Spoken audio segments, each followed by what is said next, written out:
Di antara sekian banyak provinsi, mungkin hanya DKI Jakarta yang tak pernah luput dari koreksi istana. Sepak terjang si pemangku ibu kota, Anies Baswedan, dalam menangani COVID-19 selalu saja memantik kritik penghuni istana. Terakhir, Anies disentil soal bansos yang dinilai tumpang tindih hingga soal anggaran yang tak mumpuni. Tapi mengapa hanya Anies? Bukankah karut-marut soal bansos juga dialami daerah lain? Bersama saya Ken Ano, inilah Cover Story One, Anies dalam pantauan istana.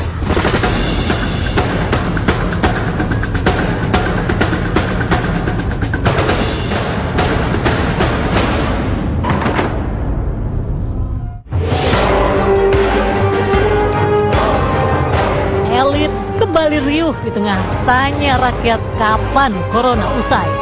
Dan penabuhnya lagi-lagi penghuni istana yang seakan gusar dengan nahkoda ibu kota Anies Baswedan mengatasi dampak corona di Jakarta.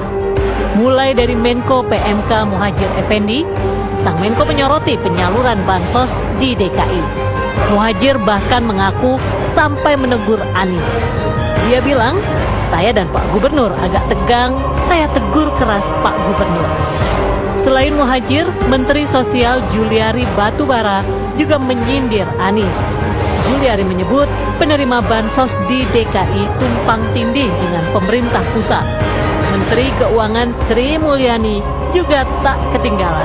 Menkyu menyatakan DKI tak memiliki anggaran untuk menyalurkan bansos ke 1,1 juta warganya.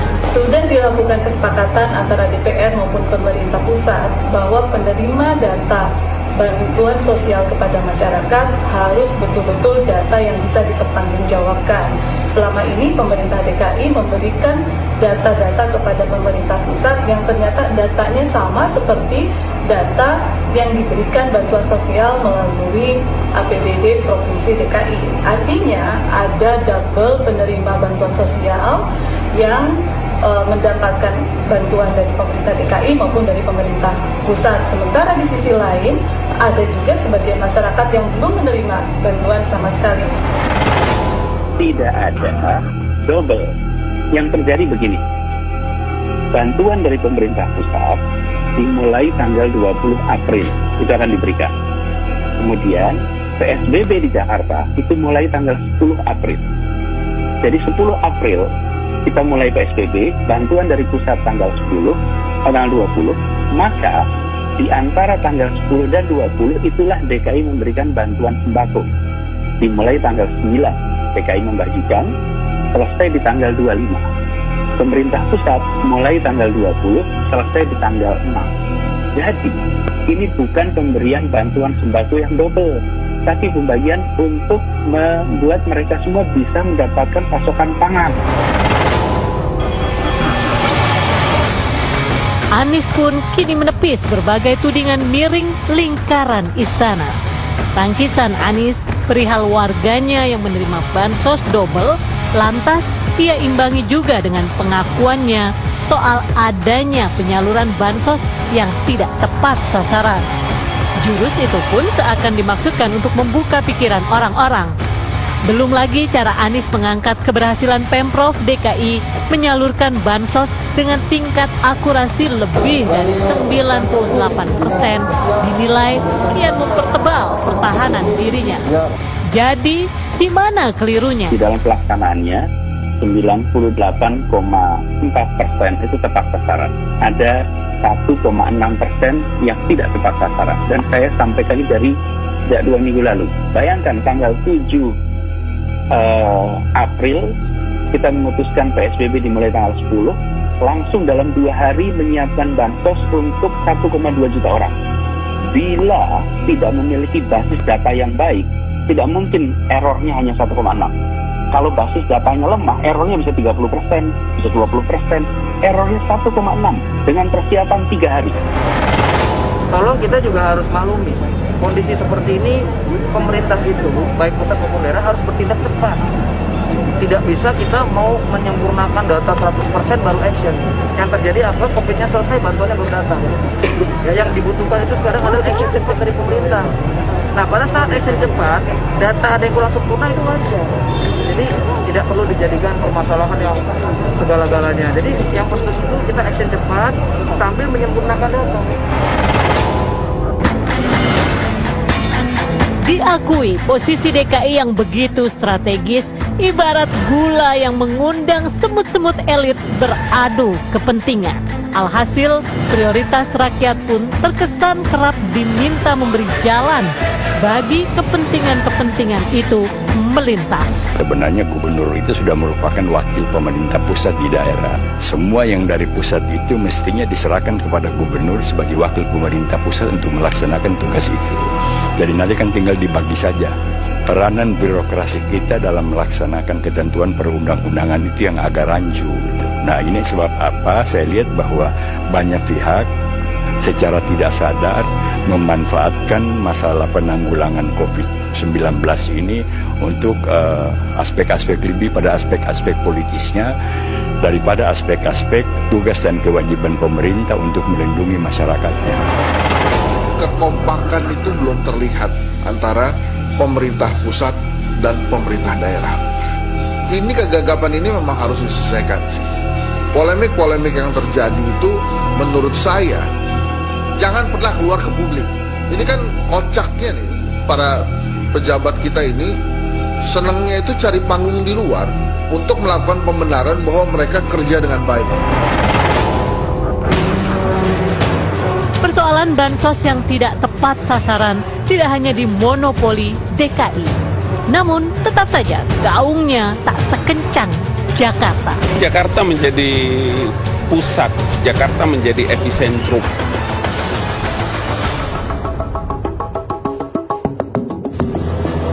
Persoalan penyebaran bansos faktanya tidak hanya dialami Jakarta. Sejumlah daerah lain pun menghadapi permasalahan serupa.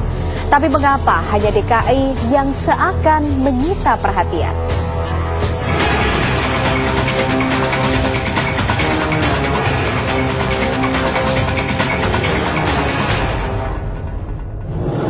Dalam setiap hari berubah-ubah, dari keputusan menteri kemudian keputusan dirjen.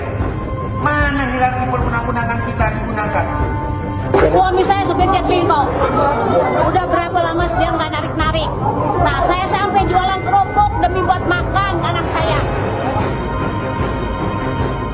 Momok salah sasaran jamak membayangi setiap penyaluran bantuan untuk masyarakat banyak. Para pemangku kebijakan dan pihak terkait pun dituntut awas. Sebab sekecil apapun celah berpeluang mengundang suara panas.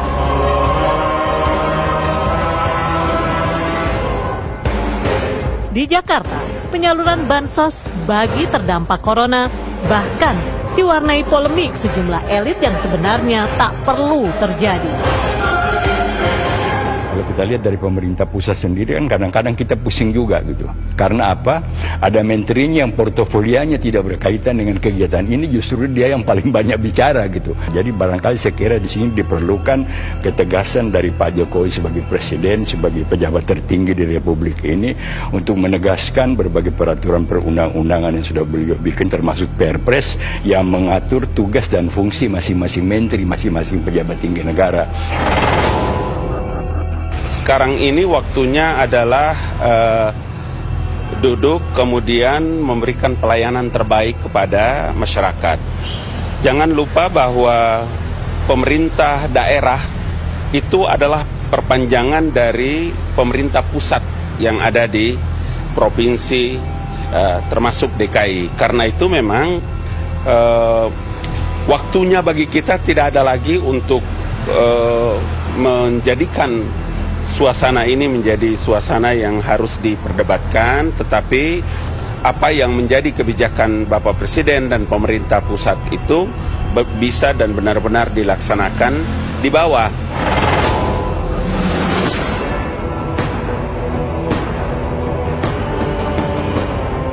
Di Kampung Akuarium Jakarta Utara ini, warga terdaftar menerima bansos dari Pemprov DKI maupun Kementerian Sosial.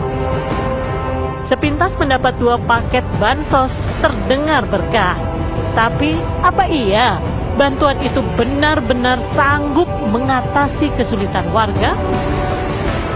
Disinilah kecakapan dan kepekaan para pemangku kebijakan diuji. Kami pada saat menerima bantuan dari Pemda DKI itu sekitar tanggal 9 April. Itu 10-nya April itu Pemda memberitahukan bahwa akan PSBB. Nah, dari tanggal 9 April itu kami menerima lagi bantuan dari Kemensos itu kemarin sekitar tanggal 6 atau tanggal 7 Mei. Itu udah 1 bulan lebih. Karena beras 5 kilo bisa buat, misalnya kayak saya sendiri anaknya 4, orang tua 2 jadi 6 gitu kan. Terus beras 5 kilo bertahannya sampai di mana? Bansos dari DKI itu turun sekitar 9 April ya. Dan itu turun sekitar 59 KK dari 103 KK. Dan lanjutnya belum lama, seminggu yang lalu, bansos dari pusat atau Kemensos turun sekitar 48. Jadi kayak ada selisih 11 KK gitu kan. Tapi jauh sih urutannya dari 9 April ke kemarin gitu kan, bulan Mei gitu kan, dari pusatnya. Kalau untuk warga yang dapat double itu mungkin senang, tapi balik lagi RT RW di bawah yang merasakan, mungkin ada yang bilang warganya RT RW itu curang apalah, dan warga yang mendapat karena kita sesuai dengan nama yang tertera yang kita kasih, sesuai dengan data yang ada di dari kelurahan tersebut.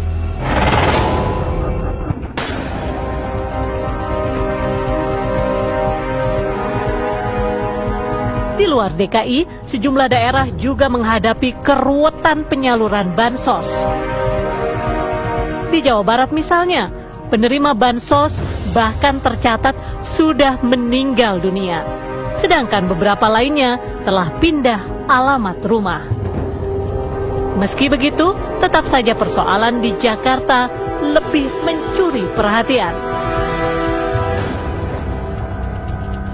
Iya, karena kan Jakarta menjadi pusat, Jakarta menjadi epicentrum dari pergerakan COVID-19. Di samping kalau Jakarta, DKI itu menjadi rule map kalau bisa menangani dengan baik, maka kenapa harus Jakarta menjadi pembicaraan utama? Karena ya dia menjadi pusat ibu kota negara, dia menjadi pusat pergerakan masyarakat seluruh Indonesia.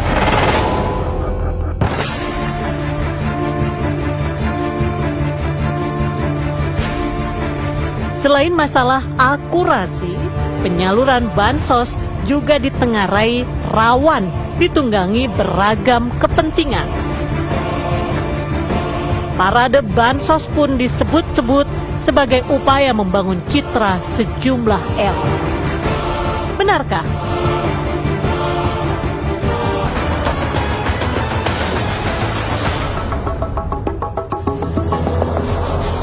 Riuh Istana mengkritik Anies kini memunculkan spekulasi. Apakah ada upaya menenggelamkan Anies dari panggung politik? Benarkah ada narasi membuat Anies terkesan tak mampu bekerja?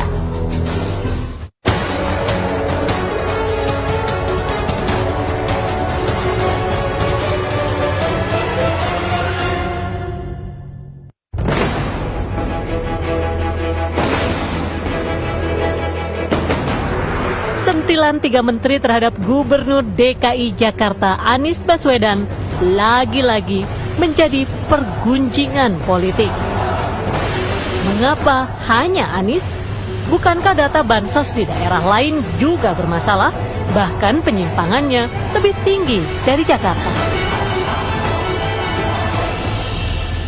Saya mengusulkan kalau dibentuk semacam forum data gitu ya, antara Kemensos, Kemendagri, dan gubernur maupun bupati dan wali kota. Ini penting untuk menjembatani exclusion error data dan inclusion error data yang terjadi di lapangan.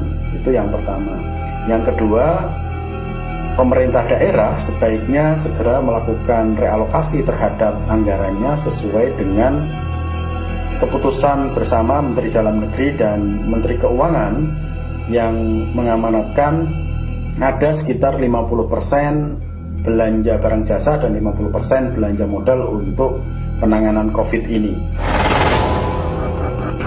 Perlunya ada ketegasan dari Pak Anies untuk mendelegasikan wewenangnya kepada para wali kota, para camat dan para lurah, terutama yang menyangkut pendataan itu, sehingga pendataan itu tidak sampai terjadi seperti sekarang, ada beda antara pusat dan daerah.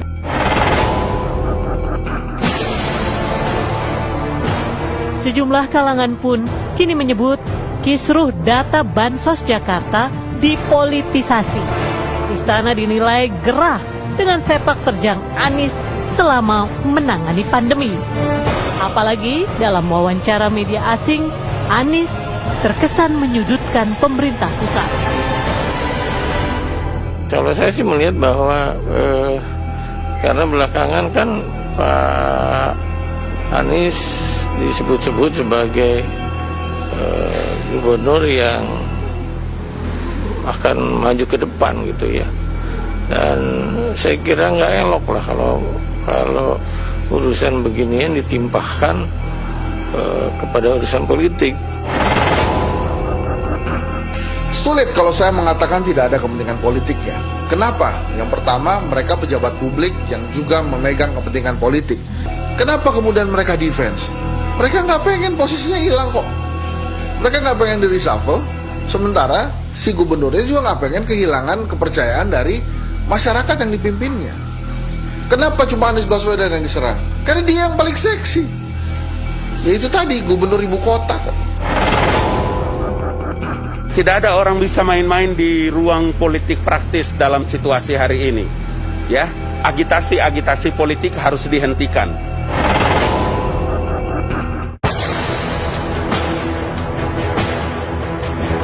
Di ibu kota, Anies memang punya cara berbeda dalam pembagian bansos. Dalam paket bansos yang disalurkan, terselip surat Anies yang menyentuh.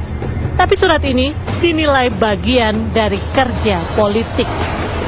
Meski hal serupa juga dilakukan Presiden Joko Widodo yang memberikan label bantuan presiden pada kemasan sembako. Semestinya bahwa bantuan itu diberikan tanpa harus dengan embel-embel. Nah, saya minta atau saya mengharap selain saya menyayangkan terhadap situasi dan perilaku yang kemudian nampak ego sektoral masing-masing di kelembagaan, lalu kemudian perilaku masing-masing ingin mencitrakan diri, saya kira itu sudah harus diakhiri mestinya ya. Sekali lagi di Jakarta dan di seluruh masyarakat di Indonesia yang terdampak corona nggak mau tahu ini siapa yang berbuat untuk negara, yang berbuat untuk masyarakat. Yang penting mereka mendapatkan bantuan dan sumbangan, mau dari Anies, mau dari pemerintah, I don't care. Kalau untuk presiden tidak ada lagi mau bikin apa pencitraan. Ya, yang pasti bahwa Presiden Jokowi berusaha semaksimal mungkin dengan seluruh potensi dan power yang ada untuk memberikan pelayanan kepada masyarakat. Kalau dari berbagai pintu, ini tinggal soal data, kepastian data, kemudian masyarakat itu memastikan bahwa bisa mendapatkan bantuan langsung